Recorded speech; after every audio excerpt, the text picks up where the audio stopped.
Good morning, children, and welcome to English class. Today I'll give you the summary of lesson 7. The name of the lesson is Glimpses of India.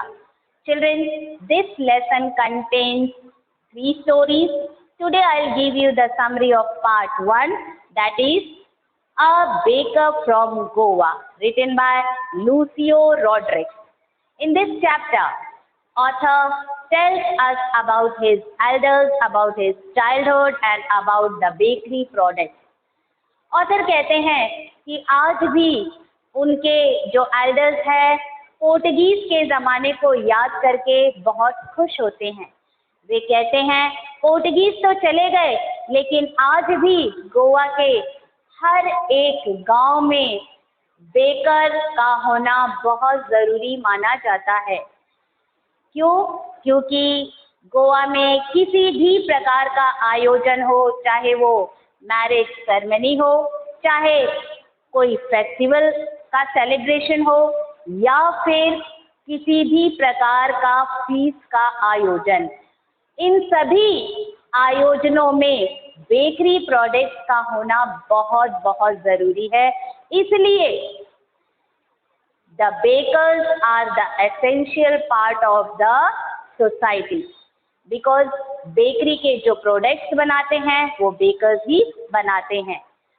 Portuguese ज़माने में baker को पैडर कहा जाता था। Children, author बताते हैं कि आज भी गोवा के विलेज में जो बेकर्स हैं वो झैंग झैंग की साउंड प्रोड्यूस करते हुए अपने बेकरी प्रोडक्ट्स को बेचते हैं।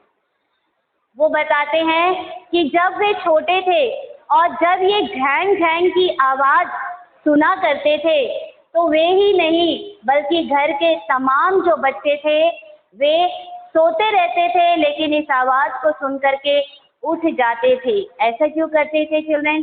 क्योंकि उन्हें जो बेकरी प्रोडक्ट्स थे वो बहुत अच्छे लगते थे और ख़ास तौर पर बोल refers to the sweet bread which is bangle in shape. तो इस जो बोल था इसे बच्चे बहुत पसंद करते थे। ऑथर कहते हैं कि जब ये बोल हमारे फैमिली के एल्डर्स खरीद लेते थे तो हम लोग ज़रा भी देरी नहीं करते थे उसे खाने में। हम ब्रश करना भूल जाते थे क्योंकि ब्रश करने का सिस्टम बड़ा लंबा उस ज़माने में होता था। ब्रश करने के लिए बच्चों को आम की टहनी तोड़नी पड़ती थी, उसके बाद ब्रश किया जाता था, तब जा कर के वो कोई चीज़ खा पाते थे। लेकिन बच्चे ये कहते थे जिस तरह से शेर कभी ब्रश नहीं करता उस तरह से हमें भी ब्रश करने की कोई ज़रूरत नहीं है। हम गरम गरम चाय पिएंगे, हमारा जो मुंह है अपने आप साफ हो जाएगा। क्रिसमस में बॉली निहास, केक और कोकोनट के बने हुए जो प्रोडक्ट्स थे वो बहुत ज़्यादा मशहूर थे। सैंडविच ज़रूर बनता था जब भी किसी के घर में किसी के भी डॉटर्स की जो एंगेजमेंट होते थे उसमें सैंडविच का होना शुभ माना जाता था। चिल्ड्रन, ये जो बेकर्स होते थे ये महीने के अंत में पैसा कलेक्ट करने के लिए आते थे और जो लोग होते थे वो दीवालों पर पेंसिल से जो डेट्स वगैरह होते थे वो लिखा करते थे और जो बेकर्स थे वो महीने के अंत में आकर के अपने जो पैसे होते थे वो कलेक्ट करके ले जाते थे। बेकर्स बहुत ही लग्जरियस और प्रॉस्पेरस लाइफ बिताते थे। क्यों?